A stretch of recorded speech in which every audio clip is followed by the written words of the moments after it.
Welcome. It's great to have you today. We are very excited about what we're going to talk about. My name is Doug McAllister. I'm the president of the Paradyme Companies, and today I have the great pleasure of introducing to you Kara Garland, who is the founder of the Salvation Foundation. Hi. Welcome. Thank you. We're going to have some fun today. Yeah. We're going to talk about a very, very serious situation here that Kara is involved in. And I believe that if you will stay tuned for the next 30 or so minutes, you're going to be glad you did. So let's start out. First of all, though, Kara, just tell us a little bit about your professional background. It's a very diverse background. I'll give you the two biggest chunks of my professional career. I was a banking manager and regional operations manager, training officer for multiple different banks in Southern California over almost a decade, and worked with building them from the ground up, training the staff, hiring them, training them, getting the operational integrity of the branch up to soundness, and then building it with business development, public relations, sales, teaching everyone sales. And as soon as I was able to accomplish that, I would go on to the next one and build that one from the ground up too. So starting businesses and pulling teams together to accomplish a very defined set of goals is kind of something that I'm used to. Over the last 6 years, I've helped to build Paradyme Companies to what it is alongside my husband. And so, not much different, but on a much bigger scale. Well, the reason I asked you that question was because everything you just described about what you did, your professional background and the accomplishments you have, it really fits in very well with what we're going to talk about today, what you're building right now. So let's just jump right into that. Got it. Folks, there's a lot of noise today about this whole issue of sex trafficking. And it is, well, we put it this way. We don't think there needs to be the noise du jour. This is just because it's popular that everybody's talking about. This is a whole different animal here when it comes to Kara's vision and what she wants to accomplish. But before we get into the details of that, the child sex trafficking, it's a horrible situation. What inspires you to take this on? Well, I've mentioned it before, and it's the question I get asked the most. I bet, yeah. What led you into this work? And, I keep finding that it doesn't get any easier to answer this question, but my history includes sexual violence and abuse as well. So I was raped as a child by my best friend's parents, and fed alcohol to I'll probably allow that to happen. And then as a teenager, I was drugged and raped by 4 law enforcement officers. Oh, wow. Yeah. And then even as an adult, 3 months after I had my daughter, I was molested by my OBGYN. So it's been, multiple times throughout my lifetime, starting as a child. And then if you look at each one of those occurrences, it was with someone that should have been trusted. Right. So, I have not been sex trafficked myself, but I do know with working with survivors, that trauma that's experienced with sexual violence is the same. It's processed the same. It's harbored the same. So my approach and my tailoring the rehabilitation on that side of things, when we get into that at some point, further on down the line, we'll have a separate podcast for that. We'll have several of these folks. We'll have, yes, as I've mentioned before. This is going to be a whole series of episodes all about, sex trafficking and everything that's involved. But there's a lot of my own experience that goes into what I'm doing and my approach to different things and how I'm tackling different So you understand, because of what you've been through, and folks, please understand how important this is that everyone that's watching or listening to this podcast has been through some sort of trauma. And so whether it was this level of trauma or not is not what we're talking about here, in the sense that if you've been through trauma, you understand what it feels like to go through the trauma and to try to recover from the trauma. And I'm guessing that there's some of you watching and listening who are still trying to deal with that. And there's ways you can respond to that. And Kara, what I'm hearing you say is that your choice was to do something about it. And so that's what we're doing. I didn't even identify the amount of trauma that I had. I'm a very independent type A personality. This is very true, by the way. I'll be honest. Yeah. And so I feel that from a very young age, it's always been about survival for me. I always had fear as a child. I can't remember a time I didn't have fear, for many different reasons. But living with that fight or flight always running through my bloodstream, it was always a matter of survival. So I, up until just a few years ago, before incorporating holistic approaches to my own rehabilitation and healing, I didn't even know that those traumas were so buried. I mean, there are huge gaps in my childhood that I don't have any memories for years. I don't even recall because that stuff is so buried. Right. So I think as adults, and one of the biggest things I've been talking about, even in my first podcast, was healing children when they're children, identifying the traumas that they've been through and healing those before they become adults, because we all know hurt people, healed people, heal people. So if we are raising another generation of children that is hurting, that has all these traumas, all we're going to do is increase even more trauma on other children to come, because those children were never healed. Right. So that's another topic that we could talk about at another time, is the approach that we're going to have at the Holistic Wellness Rehabilitation Center that we're in the fundamental stages of building out right now. But yes, it's definitely coming from personal experience. One of the things that I have, I've been amazed at two levels on this topic, and you folks, you probably identify with this, is that on the one hand, I have been amazed of how much this is going on. And we'll talk about that, I'm sure, throughout our discussion. But on the flip side, I have been absolutely amazed on how little is known about it. It is so prevalent. I think you can correct me if I'm wrong, but in the United States, it's like one of the worst, if not the worst, offenders when it comes to this issue. Yet most people don't know how bad this is, and it could be happening next door, it could be happening on the street, it could be happening in schools. Next door. And so those issues there, and so I know this Thursday there's an attempt to change that. So let's talk about Thursday. Yeah, Thursday is World Day Against Trafficking, and I'm wearing blue in support of that. And and so is Doug. Oh my, that was an accident, but it worked. It worked out. Yeah. The magnitude of this day, this year, is more than ever before, and I know that that's only because of some of the recent events that have come to light, some of what might have been conspiracy theories or rumors that people have been hearing are coming to the surface. And I have people that are halfway, 1 foot in, 1 foot out. Yeah. Some people are like, yes, absolutely, that makes perfect sense. I know it's happening. Some people are like, well, I don't have hard evidence and solid proof yet. But there are a lot of things to be said about why we don't have solid proof, why we've never heard about it before, why the general public doesn't even really know that trafficking existed until just a couple of months ago. There's a reason why. There's many reasons why. But there are a lot of people that don't want us to know about it. There are a lot of people that have billions of dollars that are paying to have all of this covered up and kept silent. But there are people like myself that, saw a sex trafficking poster over 6 years ago and have been digging ever since, especially with my own experiences and those being triggers for me. I've been digging and digging and digging, and it's been in silence because I've said it before, as long as I've been looking into this, people have thought I'm crazy, or I've gone off the deep end, or it's just because I'm in my own head and I experienced my traumas, and that's why she's going down this rabbit hole, if you will. But we are holding a protest for awareness. And this protest, like I said, is very monumental, and it's a big deal right now. It's going to be on Thursday, July 30th, here in Temecula. So we do have people coming from LA, Orange County, San Diego, all of Riverside County, and even into the desert cities, Palm Springs, and the high desert areas.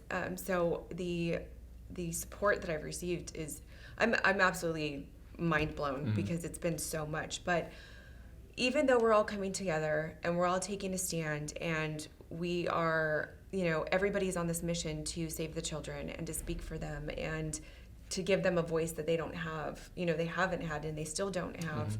They're suffering in silence right now. The point I want to make is that it's not just about Thursday. It's not just about World Day Against Trafficking. It's about every day in between that monumental day and January being National Human Trafficking Prevention Month. And, there are multiple days during the year where we talk about child abuse and sexual abuse and sexual violence. But my focus is on all of the days that are in between that. So, this foundation, I started talking about this a couple years ago, really looked into it last year and was actually supposed to launch last year, but due to my own fears and insecurities, I didn't launch it. It would have been launched last summer, this time. But now here we are, going on a year of this hard work, and my focus is actually doing something about it. So we are working on the awareness side of things. We are working on prevention and rescue and rehabilitation, but ultimately where my heart lies is the prevention and the rescue, because if we can prevent this from happening, and then the children that are enslaved to sex trafficking right now, if we can save them before it's too late, before they're in it for another 2 years or 10 years or however long, then we can work on that rehabilitation process as well. So I could talk a little bit about what we actually have going on right now.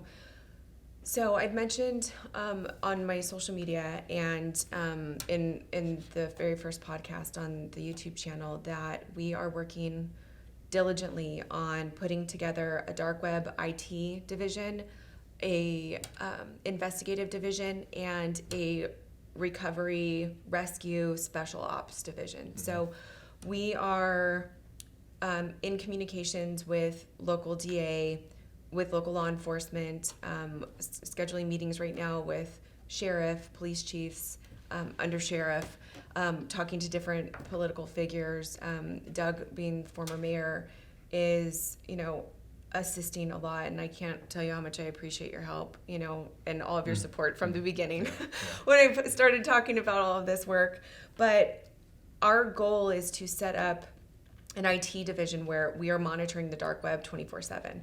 That information will be reported to our investigations division, and then they will analyze all information pertaining to what was gathered from the dark web. So we're looking at tracking down pedophiles, any type of child sexual abuse material that's being bought or sold online on the dark web, any children that are being bought and sold on the dark web, tracking down predators that are grooming children through social media, through apps, through video games.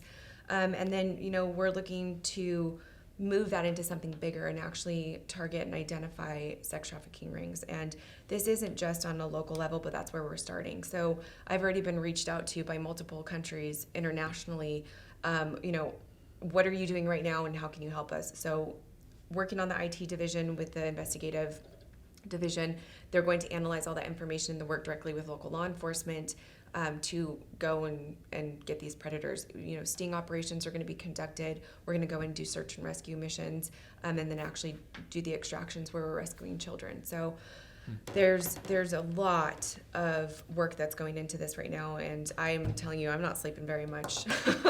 I know that the people that are working with me on this team already are not sleeping very much, because we have one goal, and that's save the children. Well, you've seen me smile a little bit through this, and this is not a happy topic, but I know this woman, and so you're probably one of the things we want to accomplish here is for you all to understand the substance behind everything. We're having this peaceful demonstration on Thursday is to help bring awareness. There's a lot of other demonstrations going on right now in the news. This is July of 2020. You can just turn on TV and you see a whole lot of that going on. We're not that. No. This is a wholly separate thing. But the idea to bring awareness, but behind the idea of awareness is the actionability things, the things that you're trying to accomplish. Right. None of this surprises me. When she told me about it earlier, a couple of days ago, we started talking to me about all the dark web discussion, and then the task force there could be and strike forces. I'm going, wow, okay, this is getting serious. Yeah. So this is very, very good, but it's a serious topic. We've got young children who are being groomed. We've got young children who are being trafficked. We've got there's the abuse going on, everything else, and their childhood is being stolen. Right. And correct me if I'm wrong, but to the point where even when you rescue them, there needs to be something done to help them rehab. Otherwise, they go back to what they know. Right. And such. And so it's a comprehensive approach. And basically, I don't think we've talked about it right now, but you see it behind us here at the Salvation Foundation. This is the organization that you're doing all this through. Tell us a little bit about that. About the organization itself. Yes. I've always been someone that looks to gain as much knowledge as possible. I look to others that are more mature in their experiences and mental maturity, things that they've been through. I have always looked to other leaders and coaches for advice, mentors, and that's no different with the foundation. I love to be able to partner with other people. There are multiple different organizations that we are in communications with right now that have been doing this for over a dozen years. And there are even people that have been in this field of work for over 25 years.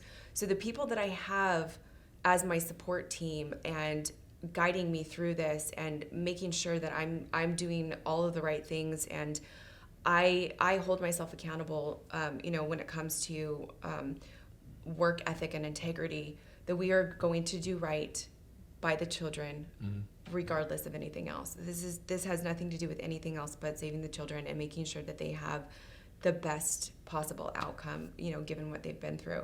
So partnering with other organizations, and I won't name them all because there are quite a few, but we'll cover that topic specifically and the people that we're working with on a different podcast. But my goal, and I'm big on educating myself as well. So digging into the books and the documentaries and going through case files and really studying up on what we can do best, what our approach is in each of these different avenues. And then, even like I said, with the wellness center, we want that wellness center to be up and running for the children that are going to be in the housing or dormitory facility that's going to be on the same property. So there will be children coming in, that are not local to the Southern California area. And, there might even be some very severe cases that are local that will be staying in that facility. But our goal, and you mentioned certain things about them going right back into what they know, and it's crazy. A lot of people don't understand the psychology that's behind, especially children in trafficking. There are things that are formed, trauma bonding.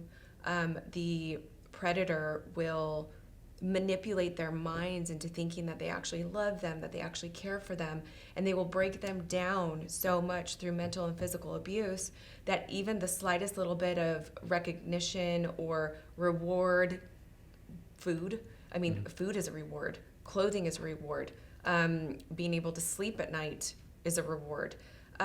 Even that to a victim is protection and security and safety and love. So, when we talk about protecting these victims, it's absolutely keeping all of those things in mind. And it's so much more, to your point as well, it's so much more than what people understand it to be. And that's what I'm really hoping to do with this series of podcast episodes, is really drill down into what sex trafficking is, because it's just now coming to light. And a lot of what you guys are seeing is what's on social media. And even though, the group of people that are spreading awareness, we're covering so many topics on the awareness of sex trafficking because there's so much involved in it. But when you actually drill down into what the nature of the business, the illicit business of sex trafficking really is, it's much more in depth, it's much more detailed. It goes into, it's a business model. We look at that. We look at how this organization is actually structured from top to bottom on business and the selling of children for business. A lot of people don't look at it that way. They think it's just a random pimp that's working with what people call child prostitutes. There's no such thing as a child prostitute. It's a child sex slave.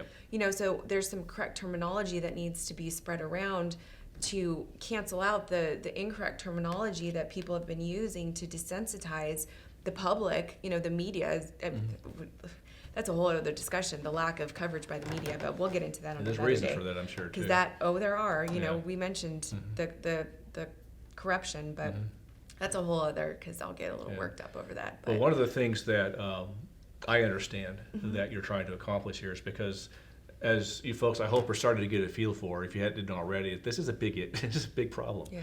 It's a worldwide problem. It is. It's pervasive. It's unfortunately it's integrated into culture in many ways.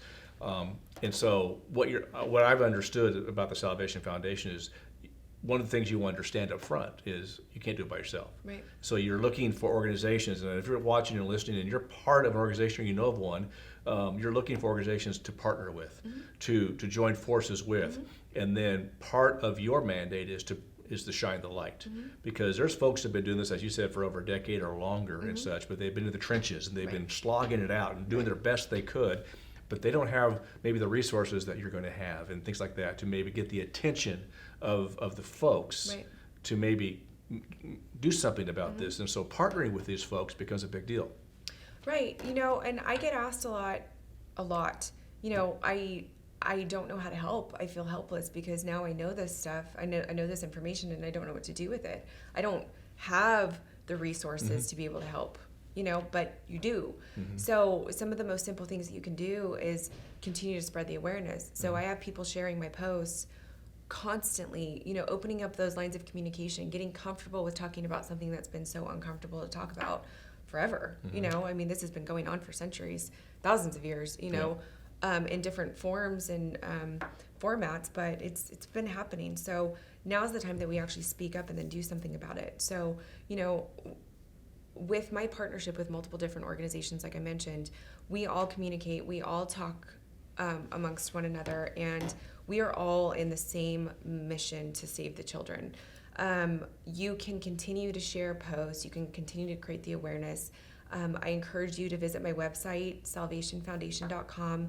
You can actually click on Get Involved. I have a huge stack of volunteers that I was able to go through over the weekend, and we're pulling people and placing them exactly where their skill sets shine. And I had a volunteer meeting that I hosted here in person, and then we also had I think it was almost 60 people on a live Zoom. So that's going to be something that's going to happen once a month, so that I can keep you very up to date with very specific details on our progress and what we're doing, so that maybe you weren't able to contribute before, but now we're at a stage where your skill set matches us perfectly and you're ready to go. So I encourage you to sign up on the website to get involved. You'll automatically be receiving the emails that we're putting out on news and events and progress and things that are going on, locally and then internationally, because a lot of you know that this happens internationally, but don't really know that it happens here in the United States, much less locally and probably right down the street from you. So that's one way. But the biggest thing that we need right now, and it's never been comfortable for me to talk about, asking for money, but that's the one thing that we need the most right now. I'll be straight up and honest. To put these teams together, we need your support financially. So funding these teams, pulling these people, these extremely high qualified people to fit in each of these slots, in each of these different divisions, so that we can do the absolute best that we can with the most experience, intelligence, and I mean that from, intelligence and operative side of things. But if we can go into this with very qualified people, we will be able to accomplish much more. So the funding is the biggest thing that people can do to contribute right now. And it's, it's as easy as sending in a check or going to my website. We accept PayPal and different forms of donations. You can sign up for a small recurring donation. If you can only afford $10 a month, that goes a long way. So if you set that up and it's a recurring donation each month, just know that it's coming to us, and we're using 100% of that to make a difference. So what kind of response have you? I mean, the Salvation Foundation is up and running, and it's getting its head of steam going forward, and already made some really incredible successes. which is awesome. We'll talk about that, I'm sure, in other podcasts. But what kind of response have you been getting from basically the general public? Has it been, oh my gosh, didn't know, or excited, or they don't want to hear about it? Well, I think everybody is, I hate to use the term waking up because it's associated with a lot of different things that are floating around right now. But it's true awakening to the depravities associated with child sex trafficking. And I can tell you that I'm going to say 85 to 90% has been well reception. It's been extremely encouraging, very supportive.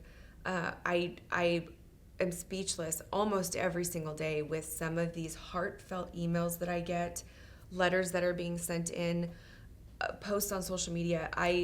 Some bring me to tears. I'm not gonna lie. Nice.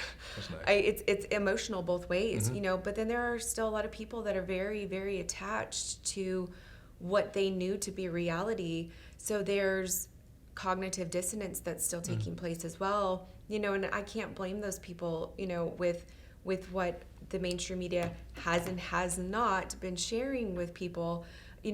I can't hold it against them. All I can do is continue to, nurture their awareness along to the point to where the seeds that I'm hoping to plant will then blossom into an awakening of what's really happening. And, I won't go into a lot of what's going around right now with the elite sex trafficking rings, but there is so much truth behind them.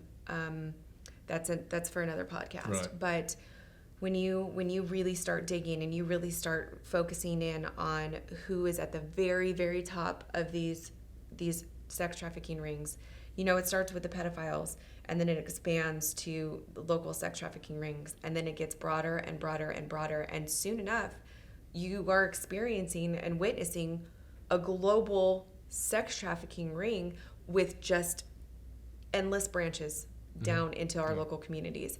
So, and that's how any business is structured that way. So there shouldn't be a surprise that this one is structured any different. Follow the money.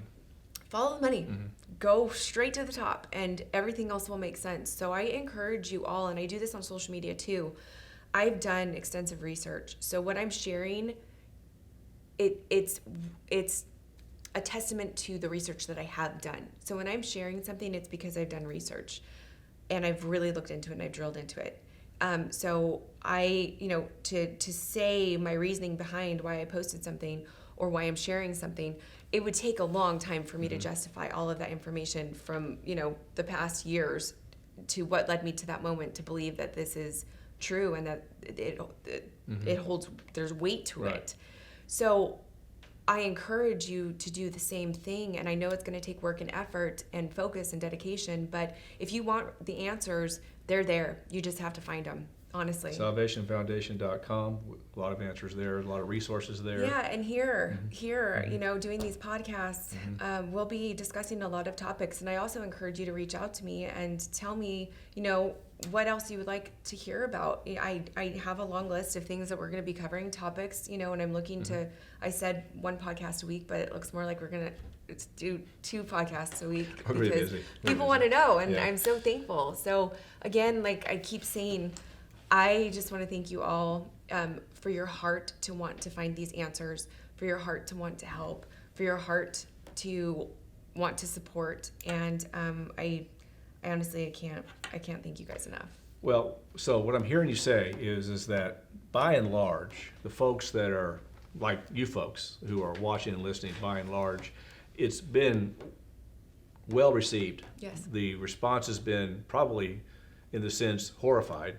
What? Yes. But yet but thank you for exposing this. Now what can we do about it? We're going to talk about, she's already touched on that just a little bit, but I'm personally interested in with my background. I've been a politician for years, and I've seen the darkness as well as the good in politics. Those of you who are watching and listening who have been in politics on the elected side, you know exactly what I'm talking about. I'm interested to know from your point of view, because I have a suspicion to the answer to this question.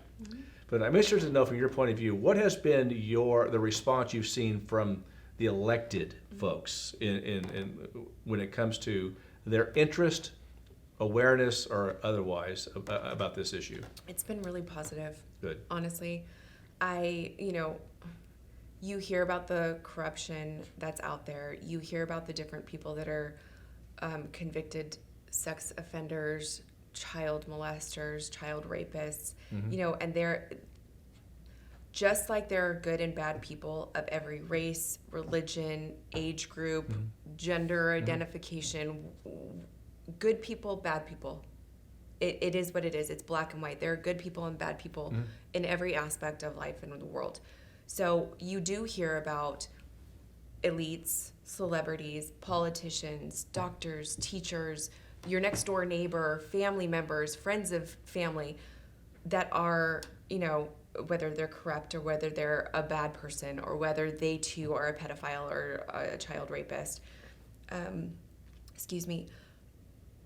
But there's so much good, an abundance of good, so they are out there, yes, so please stay aware of that, but know that there are so many good people that are fighting this fight alongside me and other organizations, but ultimately with the people that I've dealt with, and maybe, this is just a blessing from God because he is literally placing people.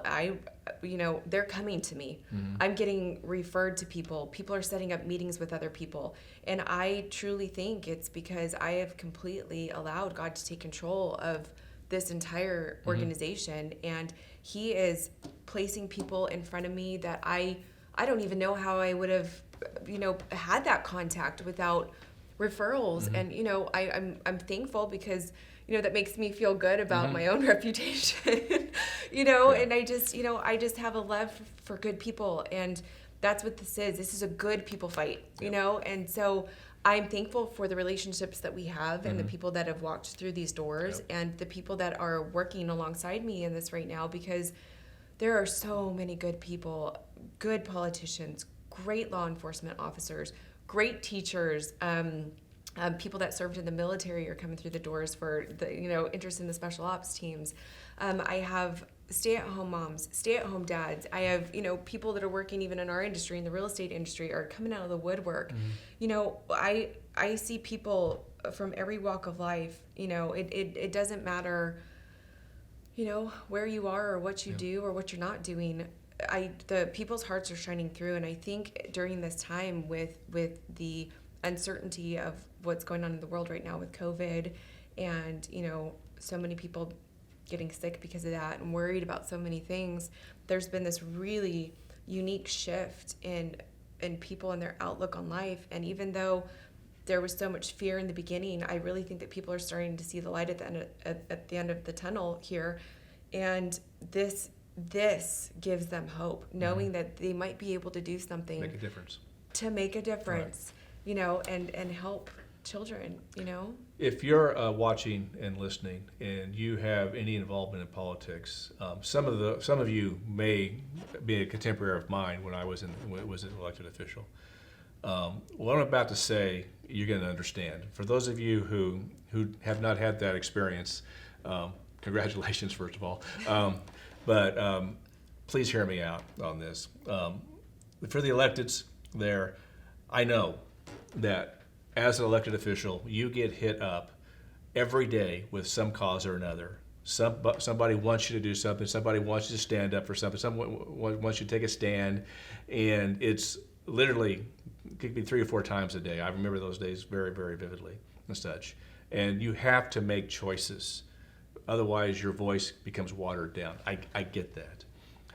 I also know that, coming from in my time in office, I have 2 former colleagues who are now convicted felons. I know it can be dark, but I also know that the vast majority of the folks that I served with nationwide are good people who really want to make a difference. I'll tell you, folks, especially on the local level, if you're in politics, it costs you more than you make. It really does. You're there because you want to make a difference. Right. So my challenge to all of you in office, make a difference here. You have an opportunity to take on something that has been under the radar and been hidden, and then that some folks have been trying to hide for so many years, that will not just make the difference for your town, it can make a difference for that child. That child that's looking to leaders to step up and do that thing. We're asking you to take a stand. Reach out to Kara, reach out to me. I'd be happy to have that discussion with you. This may not be the cause du jour. It's not what you're going to see on Fox News and CNN every night yet, because some other things have taken precedence. But it needs to be. This needs to be something that we deal with. This is a human issue. This is humanity that's crying out. So my encouragement is for all of my former colleagues, those of you who are still in office, you folks are good people. This is something, it's not about the votes right now. This is about making that difference, and I encourage you to be involved with that. Yeah, honestly, I would have to say, with everything else that's going on, this all comes down to all of it, all across the world, in every different aspect of what is being put on the news right now, the good versus evil wars that are happening. All it comes down to is humans helping humans. Yep. Period. So I don't know if that's going to start trending, but I'm going to start it right now. Hashtag. Humans helping humans, because that's what this is about. We are all hurting in one way or another. All of us, every single one of us.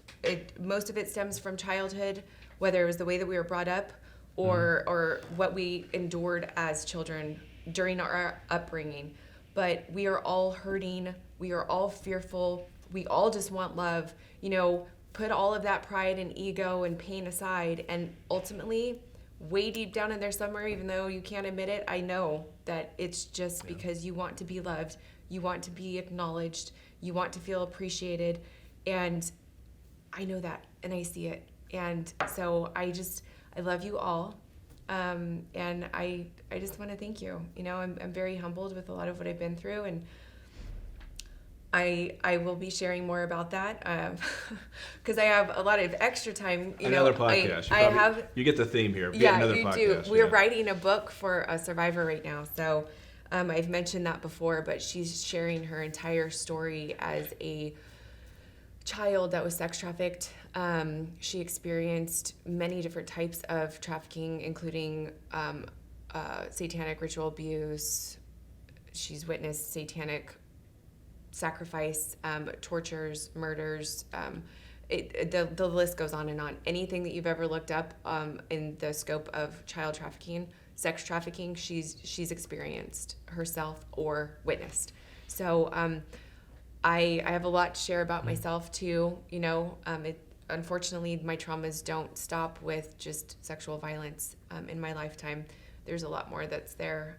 So at some point I'll be sharing all of that too, so that you guys understand there is a full scope of experience, both book smart and street smart, that goes into this foundation and what I'm doing for the world. So as you folks probably understand, there's going to be several more episodes to try to for you all to figure out what's going on with this, to educate you and give you the tools you need to do something about it. One of the things that's very clear that you have a choice today. You have a choice to use up space and air or make a difference. Choose make a difference. Choose make a difference. That's another hashtag right there. Take up space, use up air, or choose to make a difference. We're giving you the opportunity to do that today. We're giving you the opportunity to make that kind of a difference where it really matters for folks who can't defend themselves. We can step up and defend them. You can go to salvationfoundation.com. You can reach out to Kara through there, and you can find out ways that you can be a part of what is going to be a war on what this is all about. We're going to war, folks. We want you to come with us and be part of that. I keep saying I'm building an army, and I'm not kidding. Yeah. I'm building an army. I've already got a lot of people on board, so I'm excited. This is going to be, it's a worthy cause, folks. It's a legacy cause as well, and so it's the longevity. Honestly, this isn't just like I mentioned. This isn't just a today thing. This isn't just everyday thing. Because there's a lot going on in social media, and there's a lot of awareness being spread. We've been here, and we're not going anywhere. So thank you guys all for tuning in. Well, Kara, this is it's.